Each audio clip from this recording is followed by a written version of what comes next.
આમ તો ગામડામાં પણ કહેવત છે, બાવળ વવાય નહીં અને ઉગેલા હોય તેને મોટા કરાય નહીં, કારણ કે એના કાંટા આખા ગામને લાગે. પણ તંત્રએ ડિવાઈડરની વચ્ચોવચ્ચ ઉગેલા બાવળોને મોટા કર્યા છે. આરબી ન્યૂઝની અંદર આપ સૌ લોકોનું હાર્દિક સ્વાગત છે ને હું છું તમારી સાથે રવિ બરાસરા. મોરબીમાં એક રોડ એવો છે કે જેમાં વ્યવસ્થિત ડિવાઈડર હોય, વચ્ચે ફૂલવાળા ઝાડવા ઉગેલા હોય અને એ ઉગેલા ઝાડવાના કારણે રોડનો કંઈક વ્યવસ્થિત નજારો આવે મહાનગરપાલિકા જેવો. એ રોડ એટલે કે આપણો અયોધ્યાપુરી રોડ. હવે આ ઉગેલા બાવેડા કેટલા ટાઈમથી આ ઉગેલા છે, શું કાંઈ છે, એના વિશે વાતચીત કરવા માટે અહીંના વેપારી આપણી એડે જોડાણા છે. સૌથી પહેલાં સ્વાગત છે તમારું. તમારું નામ શું? ત્રિભુવનભાઈ. એકાદ વર્ષ પહેલાં અમે જાતે જ આ બાવેડા બધા કાઢ્યા હતા. નગરપાલિકાવાળાએ 4 ટ્રેક્ટર મોકલ્યા હતા, અમે એટલા ભરી દીધા હતા. 4 ટ્રેક્ટર ભરાઈ એટલા બાવેડા ઓલરેડી તમે લોકોએ કાઢ્યા હતા? અમે જાતે બધાએ કાઢ્યા હતા. પાછા એટલા ને એટલા બાવેડા મોટા થઈ ગયા છે. તો આ ચાલતા માણસોને બધાને લાગે છે, વાહનોને લીટા પડે છે. જો સત્વરે નગરપાલિકા કાંઈ ઝાડવા સારા લાગે છે, પણ આ ગાંડા બાવળને કાઢે તો સારું.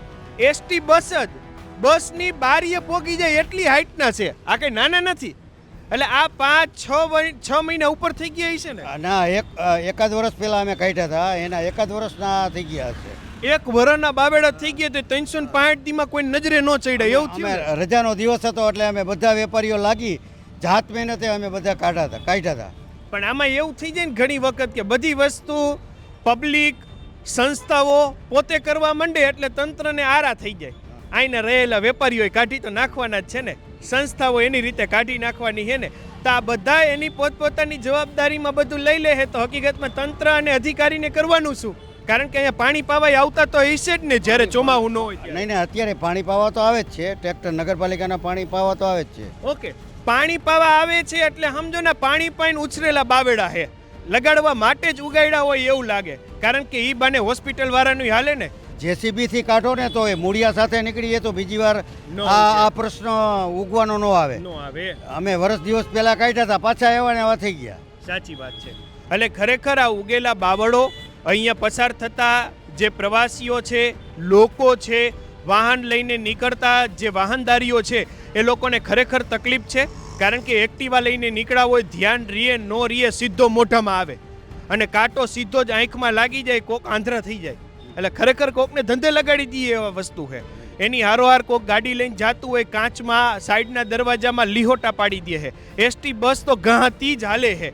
એની બારીમાં ભૂલમાં કોકની બારી ખુલ્લી હોય ને તો અંદર લાગી જાય ને તો એ માણાને ધંધે લગાડી દે એમ છે.